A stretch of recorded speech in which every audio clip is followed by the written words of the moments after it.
부메랑이 되어서 돌아오기가 너무 쉬운 시절이거든요. 그러다 보니까 저는 사람이 말을 하거나 글을 때도 좀 많이 긴장할 수밖에 없고, 한번 자칫 말이나 글을 실수를 하게 되면 엄청난 역풍을 받게 되니까, 소통은 결국 입력과 출력이거든요. 입력의 질을 높이고 출력의 양은 줄이자고 말씀드리고 싶어요. 네가 하는 이 회사에서 일의 뭔지 내가 얘기해 줄게. 야, 너가 말이야 6시면 칼퇴근 하려고 그러는데, 야, 이 일의 가 뭔지 내가 알려줄게 라고 절대 하지 마세요. 의미는 타인이 줄 수 있는 게 아닙니다. 안녕하세요. MBC에서 24년간 PD로 일하다가 52의 나이에 은퇴하고 나와서 지금은 작가 겸 교수 겸 강연자로 일하고 있는 김민식입니다. 아만보 채널 구독자 여러분 반갑습니다. 많이 어렵습니다.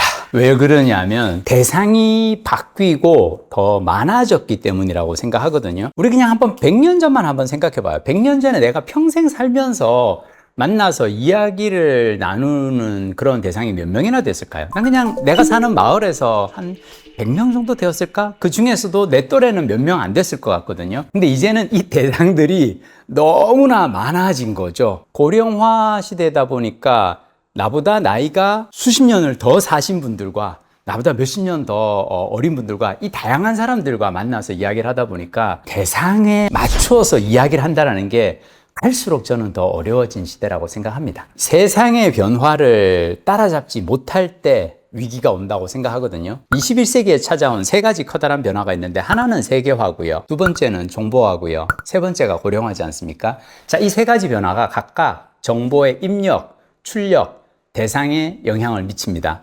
세계화의 결과 이제 우리는 알아야 할 것들이 너무나 많아졌어요. 100년 전만 하더라도 내가 알아야 할 것들이 그렇게 많지 않았을 거라고 생각하거든요. 알아야 할 것들이 많아진다는 건 세상이 우리에게 복잡해진다는 얘기고요. 복잡해진 것은 결국은 우리에게 스트레스로 다가오고 불안과 공포를 가져다 올 수 있는 거거든요. 두 번째는, 자, 이제 정보화의 결과 우리가 하는 말이라든지 우리가 쓰는 글이 증폭되기가 아주 쉬워졌습니다. 만약 회사에서 사무실에서 내가 좀 말실수를 했을 수도 있어요. 또는 뭐 이렇게 회사 인트라넷에 글을 하나 올렸는데 조금 잘못 썼을 수도 있어. 옛날 같으면 이거 보고 이렇게 내가 한 말을 가지고 후배들이 아마 자기들 술자리에서 그냥 놀렸을 거예요. 야, 그 부장님 말이야, 아까 말이지 사무실에서 말이야 하면서 자기들끼리 그냥 막 뒷담화하는 소재였겠죠. 그걸 내가 듣기는 쉽지가 않았을 거예요. 요즘은요, 내가 사무실에서 말 좀 이렇게 잘못하잖아요. 바로 블라인드에 올라갑니다. 거기에 또 이제 댓글이 달려요. 익명성을 띈 공간에서 누군가가 올려놓은 글인데 모 부장이라고 하는데 대충 그 보면 누군지 알 것 같고 다른 사람들도 왠지 알 것 같아. 그리고 거기에 대해서 엄청나게 많은 어떤 반응이 달린단 말이에요. 힘들어집니다. 정보화의 결과 우리가 하는 말과 글이 우리에게 다시 부메랑이 되어서 돌아오기가 너무 쉬운 시절이거든요. 그러다 보니까 저는 사람이 말을 하거나 글을 때도 좀 많이 긴장할 수밖에 없고, 한번 자칫 말이나 글을 실수를 하게 되면 엄청난 역풍을 받게 되니까 이게 두 번째 어려움이고요. 세 번째 어려움은 고령화죠. 고령화의 결과 1930년대, 40년대 태어나신 우리의 부모 세대와 함께 살아가고요. 그리고 우리보다 훨씬 젊은 2000년 이후에 태어난 세대들과 함께 직장에서 이제는 같이 마주치면서 일을 하기도 하고 같은 공간에서 부딪히기도 하는데 서로 생각들이 너무 다르단 말이죠. 어떻게 보면 우리 부모 세대, 산업화 세대, 민주화 세대, 그리고 우리 다음 세대인 MZ세대, 이 세 세대는요, 태어났을 때 한국이 각각 후진국, 중진국, 선진국이었단 말이에요. 그러면 후진국 사람과 선진국 사람이 만나서 이야기를 할 때 서로 이해가 될까요? 너무너무 가난하다는 시절에 태어나서 살아온 사람은 그 시절의 생활 습성 같은 게 몸에 젖어 있을 거고, 그런 사람들이 아주 선진국에서 태어나서 아쉬울 것 없이 부족할 것 없이 살아오는 세대들을 보고 이해할 수 있을까? 우리가 소통해야 되는 그 대상의 연령층이 너무나 넓어지고 그들이 각자 살아온 그 삶의 경험들이 너무 다르다 보니까 통하고 이해하기가 어려워지지 않았나. 그 가운데 끼인 세대, 40, 50대가 그래서 소통에 있어서 특히나 더 어려움을 겪지 않을까, 그런 생각을 해봅니다. 소통은 결국 입력과 출력이거든요. 입력의 질을 높이고 출력의 양은 줄이자고 말씀드리고 싶어요. 입력의 질을 높이자는 건 뭐냐면 저는 좀 더 고품질 정보를 우리가 받아들였으면 좋겠어요. 그냥 우리가 가장 편안한 정보들을 이렇게 받아들이다 보면 편하게 만나서 편하게 이야기를 주고받고 또는 내가 가장 즐겨보는 유튜브 채널에서 나오는 이야기만 계속 보잖아요. 내가 편안한 정보는 사실은 내가 알고 있는 그 범위 안에 있는 것들이거든요. 근데 그러다 보니까 내가 알고 있는 것이 확장되기가 쉽지가 않아요. 그냥 나의 믿음만 점점 더 공고해져 가는 거죠. 내가 받아들이는 정보의 질을 고품질 정보로 바꾸기 위한 의도적인 노력을 우리가 40, 50대 이후에는 해야 한다고 생각합니다. 그걸 하지 않잖아요. 그러면 우리는 그냥 받아오던 그 정보대로만 우리가 받아들이게 되고 결국은 점점 더 편협해질 수밖에 없다고 생각하거든요. 정보 입력의 정보를 고품질로 바꿔야 되는데 이걸 그럼 바꿀 수 있는 방법은 무엇일까? 내가 평소에 만나는 사람들 중에서도 좀 더 좋은 정보를 주는 사람들이 있어요. 그 사람들을 더 자주 만나야 됩니다. 이를테면 어떤 사람을 만났을 때 이 사람이 그냥 늘 그냥 편안한 뭐 상사 뒷담화 하거나 아니면 뭐 정치 얘기하거나 막 나의 믿음과 크게 다르지 않은 얘기만 하는 사람이 있고 어떤 사람을 만났더니 내가 모르는 무언가를 얘기해줘. 야, 이번에 말이야. 어떤 작가가 책을 새로 냈는데 그 책 봐봤어? 상당히 도발적인 어떤 주장을 하고 있어. 내가 모르는 무언가에 대해서 이야기를 해주고 자기가 읽은 책 이야기를 해주는 사람을 만나면 우린 조금 더 자극을 받고 나도 그럼 다음에는 그 책 읽고 한번 이 친구 만나볼까라는 생각을 하게 되거든요. 책을 읽는 사람들을 그래서 저는 가까이 하는 것이 내가 받아들이는 정보의 품질을 높이는 방법이고 또 하나는 뭐냐면 저자의 책을 직접 읽어도 좋겠죠. 그러니까 책을 읽는다든지 저자의 강연을 찾아다니면서 내가 접하는 정보의 품질을 좀 높이는 노력, 입력에 있어서 중요한 노력이라고 생각하고요. 자, 그럼 출력은 양을 줄이는 게 중요해요. 출력이 많으면 많을수록 실수할 가능성이 커지고 그리고 무엇보다도 요즘 젊은 세대들은 저 같은 기성세대가 말 많은 거 싫어하거든요. 주로 듣는 쪽에 저는 집중을 하려고 하고요. 입력의 품질을 높이고 출력의 양을 줄이는데 이 사이에 우리가 해야 되는 노력은 뭐냐면 글쓰기와 실천이 있다고 생각해요. 책을 읽어서 좋은 내용을 읽었어요. 그러면 그 책을 읽은 다음에 독서 일기를 저는 쓰거나 리뷰를 쓰면서 그 책에서 읽은 내용을 내 것으로 소화하는 과정이 필요하다고 생각하고요. 이게 왜 필요하냐면 많은 사람들이 책을 읽고 또는 저자 강연에서 들은 얘기를 그냥 사람들 만나서 출력을 바로 해버리거든요. 이건 내 것이 아니에요. 책에서 읽은 다른 사람의 이야기를 내가 가서 출력을 해버리면 내 이야기가 아니기 때문에 이 이야기에는 힘이 실리지 않아요. 그러지 말고 저는 배운 점이 있으면 그것을 일단 글로써 정리를 하면서 나의 생각으로 한번 구조를 만들어 보고요. 자, 근데 그렇게 글을 쓰다 보면은 이 책에서 이렇게 한 방식 이건 되게 좋은데 이런 습관은 내가 직접 한번 실천을 해봐야겠다. 그래서 내 삶에서 실천을 해보고 내 것으로 뭔가 경험을 만들고 난 다음에 그 이야기를 출력을 하면 훨씬 더 품질이 좋아집니다. 근데 이거를 많은 사람들이 그냥 입력만 많이 하고 들은 얘기를 어디 가서 막 말로만 많이 하려고 하거든요. 그러면 조금 약간 공허해지지 않을까? 회사에서 대화하고 싶은 사람이 되는 방법은 두 가지라고 생각하는데요. 하나는 일을 잘하는 사람이 되거나 또 하나는 일을 좋아하는 사람이 되거나. 자, 이 두 가지가 되면은 사람들이 와서 그 사람하고 이야기를 하고 싶어 해요. 어떤 선배를 제가 항상 찾아가서 묻게 되냐면 내가 뭔가 새로운 드라마를 기획해서 촬영을 앞두고 있는데 이 장면은 어떻게 찍어야 되지? 라고 할 때 로맨스는 기가 막히게 연출하는 선배가 있어. 야, 이 선배가 그럼 이렇게 남녀 주인공의 어떤 텐션을 끌어내는 방법은 무엇일까? 가서 물어보고 싶거든요. 나보다 잘하는 사람을 찾아가서 그 사람에게 비결을 물어보면 되거든요. 친절하게 얘기해주는 선배가 좋은 선배고요. 나쁜 선배는 어떤 선배냐면 그걸 왜 나한테 물어봐? 본인이 직접 알아서 해야지. 안 알려주는 선배가 나쁜 선배고요. 꼰대는 누구냐 하면 안 물어봤는데 와서 가르쳐주는 게 꼰대예요. 이번에 만든 드라마 봤더니 말이야, 그 데이트 장면은 그렇게 찍는 거 아니야 라고 물어보지 않았는데 와서 가르쳐주는 건 그건 꼰대고요. 저는 그래서 좋은 선배가 되려면 후배들이랑 소통을 많이 하려고 노력하기 전에 먼저 일을 잘하려는 노력이 저는 중요하다고 생각합니다. 일을 잘하는 선배한테는 후배들이 찾아가서 이야기를 하고 싶어져요. 자, 근데 두 번째가 일을 좋아해야 한다고 얘기 드렸는데요.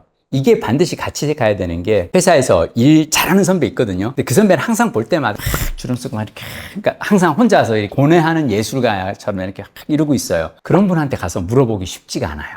이야기하기도 쉽지 않고. 그리고 항상 가서 뭘 물어보면 이렇게 자기가 일은 잘하는데 조직이나 환경이나 아니면 상사에 대해서 불평불만 늘어놓는 분들이 있어요. 그런 분들하고 길게 이야기하고 싶어지지도 않죠. 일을 잘하는 사람에게 필요한 두 번째 자세는 자기가 하는 일을 좋아하고 즐기는 모습을 사람들에게 보여줬으면 좋겠어요. 그런 사람들을 보면 우리는 가서 물어보고 싶고 얘기하고 싶어지거든요. 일단 저는 되게 중요한 게 40, 50대는 직장에서 불평불만을 안 했으면 좋겠어요. 20, 30대는 불평불만 할 수 있어요. 근데 40, 50대는요, 불평불만 하면은 자기 얼굴에 침 뱉깁니다. 그 사람이 책임이 있어요. 그런 조직을 만드는 데는 40, 50대가 책임이 있어요. 그걸 마치 내 책임이 없는 것처럼 말이야, 우리 회사는 말이지 막 라고 얘기하면 저는 안 된다고 생각하고요. 불평불만을 하는 대신 그럼 어떤 사람이 되어야 되나? 저는 후배들의 통곡의 벽이 되어야 한다고 생각합니다. 후배들이 와서 힘든 점에 대해서 이야기를 할 때 기꺼이 들어주고 그들의 어려움에 귀를 기울여 줄 수 있는 사람이 되어야 되지 않을까. 본인이 후배들 만나서 이렇게 불평불만 늘어놓고 투덜대면 후배들이 버거워합니다. PD연합회에서 나영석 PD가 와서 강의한 적이 있어요. 저는 그때 현역 PD로 있으면서 그 강의를 들으면서 와, 선배가 후배들과 이런 방식으로 일을 하는 거 이거 정말 배워야겠다라고 생각을 했거든요. 자, 나영석 PD는 엄청나게 많은 히트작을 남겼잖아요. 그 많은 히트작을 남길 때 꼭 필요한 인원들이 누구냐면 같이 일하는 조연출들이에요. 자기 작품을 만들 수 있는 그런 시기가 되어서 불러서 이제 물어봅니다. 네 이름 걸고 프로그램 만들 시기가 됐어. 넌 뭘 만들고 싶니? 라고 물어봤더니 어떤 한 후배가 그랬대요. 선배님, 저는 예전서부터 강연 프로그램을 한번 만들어 보고 싶었습니다. 보통 우리가 강연 그러면 EBS 교육방송이나 이런 데서만 나오는 거라고 생각하는데 그게 아니라 정말 재미있는 강연 프로그램 한번 TVN에서 한번 만들어 보고 싶습니다. 나영석 PD가 그랬대요. 야야야야, 그거 안 돼. 네 말대로 그런 거는 EBS나 KBS에서 하는 거지. TVN은 광고 팔아서 어떻게든 시청률 올려야 되는 상업 방송사인데 여기서 그런 걸 어떻게 만들겠니? 아, 안 돼. 딴 아이템 가지고 와라고 깠대요. 생각해보니까 나영석 PD가 문득 미안한 거예요. 그래서 고민하다 다시 부른답니다. 그분들 모시고 강연 프로그램 하지 말고 여행 다니자. 나영석 PD의 장기잖아요. 전국 각지를 다니면서 그 지역에 얽힌 이야기들을 한번 강연 프로그램인 것처럼 푸는데 틀은 예능 프로그램인 것 마냥 만들어보자. 그게 알쓸신잡이래요. 그렇게 해서 이제 알쓸신잡이 이제 태어났고, 자, 그런 다음에 이제 이 프로그램 또 성공했으니까 다른 후배 또 불러서 물어봅니다. 자, 너도 이제 입봉해야 되는데 너는 이제 그래서 뭐 하고 싶니? 그랬더니 친구가 발리에서 한 달 살기 이런 거 한번 해보고 싶어요. 그래서 연예인 데리고 가가지고 요즘 막 사람들 한 달 살기 이게 다 모든 젊은 사람들의 로망인데 그런 걸 연예인이 가가지고 이제 어떤 걸 하는 거죠. 나영석 PD가 얘기해도 야, 한 달 동안 가서 있으면서 그림이 뭐가 나오겠니? 야, 얘가 멍하니 앉아가지고 바닷가에 앉아가지고 이렇게 파도 보고 물멍하는 그런 장면만 찍히겠지. 또 가만 생각해보니까 또 미안한 거지. 이 친구 하고 싶다고 왔는데 그걸 내가 못하게 막았네. 다시 부릅니다. 자, 한 달 살기 하면서 식당 가서 사 먹지 말고 연예인들 데려다가 한 달 살기를 하면서 식당을 차려보는 거야. 그래서 나온 게 윤식당이라는 거예요. 와, 정말 좋은 선배와 좋은 후배가 만나면 이런 시너지가 생기는구나. 회사에서 소통을 할 때 좋은 후배와 좋은 선배의 소통은 뭐냐면 후배는요, 하고 싶은 일이 있어야 돼요. 그래서 선배를 찾아가서 물어봐야 됩니다. 선배님, 저 이거 해보고 싶은데요. 너무너무 해보고 싶어요. 근데 이걸 어떻게 해야 될지 전 모르겠어요. 그랬을 때 선배는 잘하는 일이 있어야 돼요. 그러면 오케이, 네가 이걸 하고 싶어? 나는 이걸 잘하는데 그럼 너가 이걸 할 수 있도록 내가 잘하는 나의 특기를 도와줄게. 내가 만약 캐스팅을 잘해, 섭외력이 좋아, 그러면 내가 좋은 배우들을 너한테 붙여줄게. 후배는 하고 싶은 일이 있어야 되고 선배는 잘하는 일이 있어야 되거든요. 입사하고 나서부터 그럼 해야 되는 건 뭐냐면 무조건 좋아하는 일을 해야 돼요. 하고 싶은 일을 찾아서 해야 됩니다. 그 하고 싶은 일을 찾아서 꾸준히 계속 하다 보면 언젠가 잘하는 일이 되겠죠. 그러면 하고 싶은 일이 많은 후배는 언젠가 잘하는 게 많은 선배가 될 거예요. 이게 계속 끝없이 선순환을 일으켜야 한다고 생각해요. 40, 50대가 아마 일을 하면서 MZ세대와의 소통에 있어서 어려움을 겪는다면 저는 그 이유는 이걸 거라고 생각해요. 우리는 젊었을 때 또는 우리는 신입사원이던 시절에 일의 기회만 있으면 돈을 벌 수 있으면 그냥 무슨 일이든지 했거든요.